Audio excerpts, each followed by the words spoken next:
धार की भोजशाला को लेकर दायर याचिकाओं पर आज इंदौर स्थित एमपी हाईकोर्ट के इंदौर बेंच में अहम सुनवाई हुई। करीब 1.5 घंटे तक चली इस सुनवाई में कोर्ट ने कई महत्वपूर्ण निर्देश दिए हैं। अदालत ने साफ किया है कि मामले की विस्तृत सुनवाई 2 अप्रैल से लगातार की जाएगी। साथ ही कोर्ट खुद 2 अप्रैल से पहले भोजशाला परिसर जाएगी। वहीं दरअसल धार स्थित भोजशाला को लेकर दाखिल याचिकाओं पर सोमवार को इंदौर बेंच में सुनवाई हुई। करीब 1.5 घंटे चली सुनवाई के दौरान कोर्ट ने कहा कि इस मामले में 2 अप्रैल से नियमित रूप से अंतिम बहस सुनी जाएगी। अदालत ने यह भी स्पष्ट किया कि अंतिम बहस से पहले वह स्वयं भोजशाला परिसर जाएंगी। साथ ही एएसआई के सबूत भी कोर्ट में देखे जाएंगे। कोर्ट ने स्पष्ट किया कि भोजशाला सिर्फ कोर्ट जाएगी, इसके अलावा कोई इसमें शामिल नहीं होगा, ताकि विवादित स्थल की वास्तविकता स्थिति को समझा जा सके। सुनवाई के दौरान कोर्ट ने यह भी कहा कि इस मामले में जो भी इंटरवीनर बनना चाहता है उन्हें फिलहाल ऑडियंस के तौर पर रखा जाएगा और फाइनल आर्ग्यूमेंट्स के समय उनकी बात सुनी जाएगी। गौरतलब है कि भोजशाला विवाद से जुड़ी कुल 5 याचिकाएं इस समय क्लब होकर एक साथ सुनी जा रही है, जबकि 3 अन्य पक्ष इस मामले में इंटरवीनर के रूप में शामिल होना चाहते हैं। अब सभी की नजर 2 अप्रैल से शुरू होने वाली सुनवाई पर टिकी हुई है। बिल्कुल, आज माननीय हाईकोर्ट में न्यायमूर्ति श्री विजय कुमार शुक्ला जी और श्री आलोक अवस्थी जी की बेंच में हिंदू फ्रंट फॉर जस्टिस ने जो हरिशंकर जी जैन, विष्णु शंकर जी जैन, रजना अग्निहोत्री जी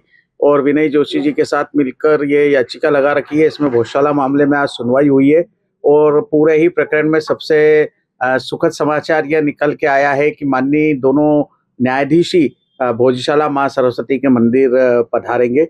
ये एक बहुत ही उत्साहजनक खबर है और इसके साथ ही जो है चूंकि आज 5 प्रकरण पे बात चल रही थी, उसमें 4 याचिका और 1 अपील थी और काफी लोग उसमें पार्टीज थे और काफी कुछ नए इंटरवीनर भी आए थे। तो विष्णु शंकर जी जैन जो वीसी के माध्यम से इसमें जुड़े थे, उन्होंने माननीय सुप्रीम कोर्ट के आदेश का हवाला भी दिया कि इस प्रकार से तो ये प्रकरण काफी लंबा खींचा जाएगा और जो जल्द से जल्द निस्तारण होना चाहिए वो हो नहीं पाएगा।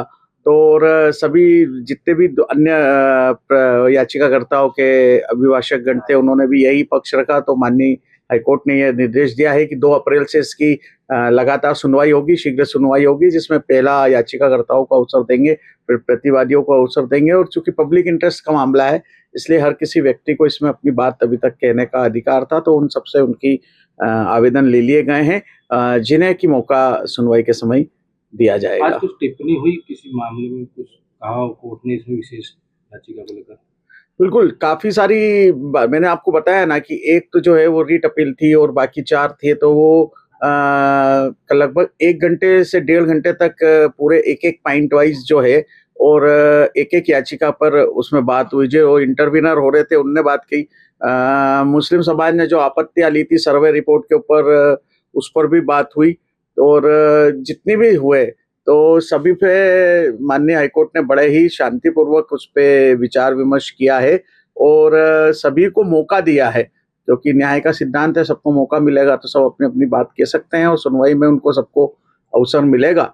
और आगे जाके हमें ये उम्मीद है कि जो शाश्वत सत्य है कि माँ सरस्वती का मंदिर है भोजशाला, और जिसमें यह सर्वे हुआ था, तो इस सर्वे का हिंदू फ्रंट फॉर जस्टिस ने, हमारे अभिभाषकों ने स्वागत किया है और उसके सर्वे रिपोर्ट को लागू करने के लिए और जो हमारी प्रमुख मांग है कि धार्मिक स्वरूप तय किया जाए भोजशाला का, तो आगे चल के ऐसा लग रहा है कि बहुत शीघ्र जो है वो भोजशाला पर हिंदू समाज का पूर्ण 2 अप्रैल को जाएंगे वहां पर, तो कौन जाएगा? 2 अप्रैल तो आगामी तिथि है, लेकिन माननीय न्यायाधीशगण 2 अप्रैल के पहले ही भोजशाला जाएंगे।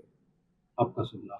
आशीष गोयल, याचिकाकर्ता भोजशाला धार, प्रदेश उपाध्यक्ष हिंदू फ्रंट फॉर जस्टिस। ताज़ा खबरों के लिए सब्सक्राइब करें JSR टाइम्स और साथ ही नोटिफिकेशन पाने के लिए बेल आइकन को दबाएं।